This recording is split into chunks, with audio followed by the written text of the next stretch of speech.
Good afternoon, this is me, Henry Keane. In today's wrap-up on UATV English, I will break hard truth in easy terms for the whole free world directly from Ukraine as usual. Ukraine signed agreements with 3 Scandinavian countries, Sweden, Iceland and Norway. The process took place within the framework of the 3rd Ukraine-Northern Europe Summit in Stockholm. It is exactly thanks to the support of our principled and consistent allies and a new security agreement, our country has become even stronger. And together we will discuss our next steps together. Air defense, like you said already, Prime Minister, and weapon production and our diplomacy. You can see that Russia is trying to expand the war and disrupt the peace summit, and we are preparing. It is also evident that Russia is preparing for provocations in the Baltic region against borders in the region. Only together we can stop the madness from Moscow. We must get this job done as soon as possible. The partners agreed on further cooperation in regards to the supply of air defense for Ukraine, also known as European security, by the way. It's good to know our partners understand why we need more systems, joint defense production and the provision of weapons to our soldiers. We also discussed how to force Russia to peace in the future. Today, Volodymyr Zelensky met with Prime Minister of Sweden, Ulf Kristersson, President of Finland, Alexander Stubb, Prime Minister of Denmark, Mette Frederiksen, Prime Minister of Norway, Jonas Gahr Støre, Prime Minister of Iceland, Bjarni Benediktsson, and let's discuss the above in more detail. The day before, Sweden announced one of the largest aid packages ever to be sent to Ukraine between 2024 and 26. Sweden will send military aid of total worth of 6.5 billion euro. The amount will increase over the 10 years that the agreement covers. It includes aviation and air defense, armored vehicles, artillery, enhanced maritime security equipment, assistance with mine clearance and unmanned aerial vehicles. Sweden has already provided and will continue to provide Ukraine with Archer artillery systems and CV-19 combat vehicles, for which the partners will also explore joint production opportunities. A unique part of the agreement with Sweden is, of course, early detection ASC-890 aircraft, as well as the prospect of JAS-39 Gripen fighter jets, including relevant maintenance and training capabilities, of course. Sweden will also support the development of Ukraine's modern defense industry potential. I mean a bilateral cooperation on localization, repair, maintenance and production of Swedish defense products in Ukraine will be developed. Iceland pledged to provide comprehensive and long-term economic, humanitarian and defense support to Ukraine, as well as to facilitate its future membership in the EU and NATO during 2024-28. Iceland will annually allocate at least $30 million. Support for Ukraine will continue throughout the term of the agreement. Iceland stands ready to finance, procure and deliver defense-related supplies and equipment. In addition, Iceland, just as Sweden, is ready to cooperate with Ukraine to enable the development of its defense industry. Also, Norway will provide Ukraine with at least 1.2 billion euro in military assistance this year already. In total, Norway has already allocated almost 6.4 billion for the long-term Nansen support program for Ukraine for 2023-27. Norway's support for Ukraine will continue for the duration of this agreement just as well. Together with its allies, Norway will help Ukraine develop its capabilities in the field of modern combat aircraft and has already indicated a clear willingness to provide F-16 fighter jets. Norway will make a significant contribution to the development of maritime capabilities, and the Black Sea and the Sea of Azov continue to provide NASAMS systems and related equipment and train specialists. In easy terms, 15 countries signed in bilateral security agreements with Ukraine already, in furtherance of the G7 Vilnius Declaration. United Kingdom, Germany, France, Denmark, Canada, Italy, the Netherlands, Finland, Latvia, Spain, Belgium, Portugal, Sweden, Iceland and Norway. The United States of America and Germany allowed Ukraine to strike targets in Russia with their weapons, but only in the Kharkiv region.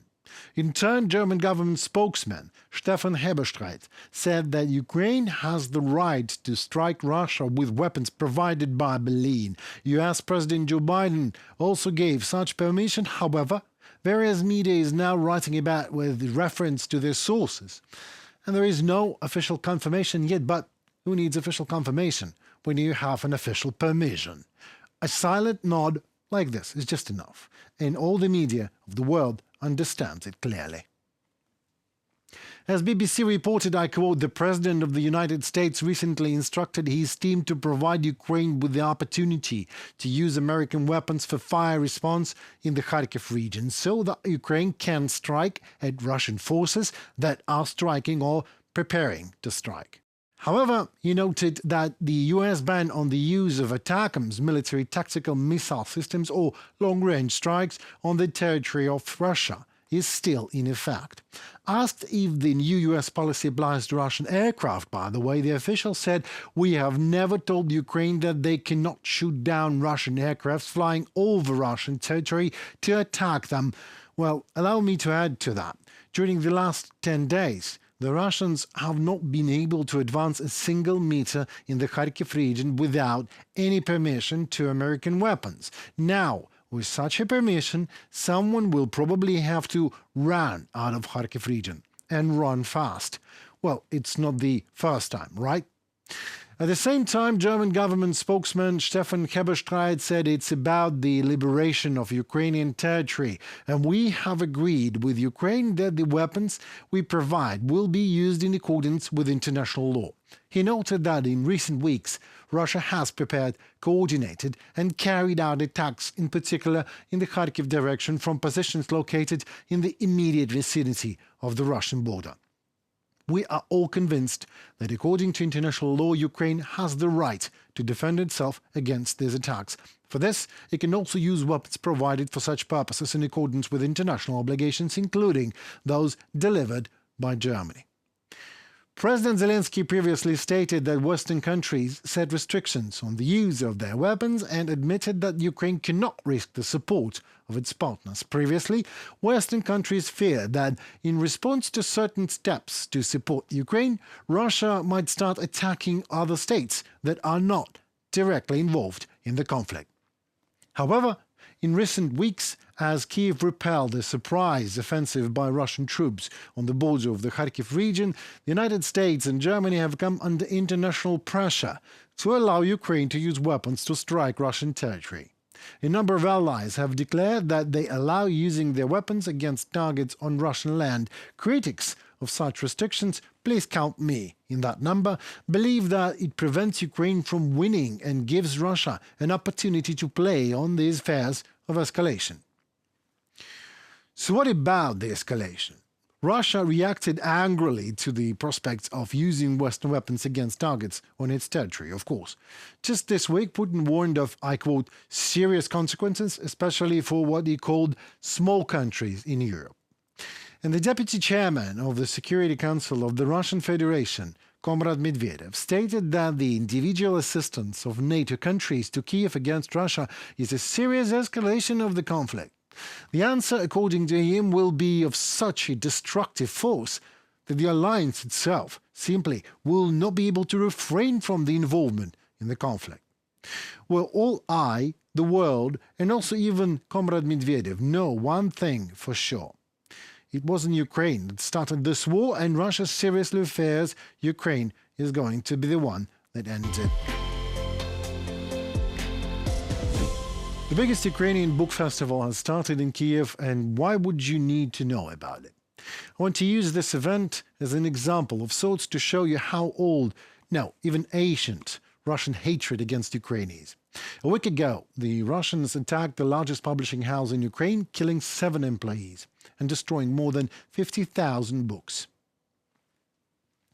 The printing house was bombed exactly 1 week before the festival, when all this stuff was printed in a hurry, as usual before any big event. So Russians bombed it on purpose, so that not only these books would just burn, so that we in Ukraine don't have books festivals. And in general, so that there is no market for Ukrainian books ever. For a quarter of a century, they managed to suppress us with other means and when failed bombs and missiles were launched. And all this to force Ukrainians to read Russian. I am serious here. Just so you'd understand the effect, due to the rocket attack on the Kharkiv printing house, the capacity of the Ukrainian publishing market may be reduced by 40%, said the owner of the plant, Sergei Politucci, on Radio Svoboda. After all, it was one of the largest full-cycle printing houses in Eastern Europe. It may take several months just to restore the work, and relocation to safer region is going to be super expensive. It's such a unique industry. It's expensive equipment. It's almost impossible to transport it. It's very expensive in terms of time and money and people. And one more part is people. A professional printer should be trained for at least 4 to 5 years. And most of the representatives of this profession in Ukraine are living in Kharkiv.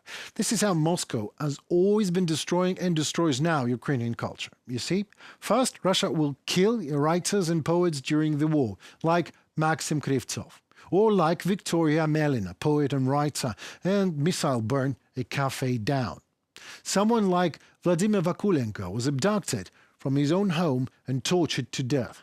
And then Russia will tell the world that there is no such thing as Ukrainian literature and culture, that Ukrainian culture is weak and wretched, and will offer its own great Russian culture instead of what was originally ours, Ukrainian, and Moscow did everything to destroy. And the worst thing is that it happens again and again. In Ukraine, there is even a concept of executed renaissance. This is when in the 20s and 30s of the 20th century, almost the entire Ukrainian intelligentsia was killed or exiled. That is exactly why it's happening now. You say, no way, it's just a coincidence. Well, the writer Volodymyr Vakulenko hid his manuscripts, in which he described the awe and fears of the Russian occupation, at home in a garden under a cherry tree. The Russians killed him for that. The writer Victoria Amelina found those manuscripts. The Russians killed her too. A publishing house published Vakulenko's manuscripts. The Russians burnt the publishing house to the ground. Workers died. Thousands of books were destroyed, books and their authors. So call it a coincidence all you want, but the killers are the same. That was it for today. For news and updates about Ukraine, please stay with Ukraine. UATV English is going to break the hardest of truth in easiest of terms for you. Also, don't be shy to like, comment and subscribe. Please, your opinion and voice matters. In turn, it helps Ukrainian voice to be heard globally. Meanwhile, stay safe, tune for more and stand for Ukraine. Goodbye.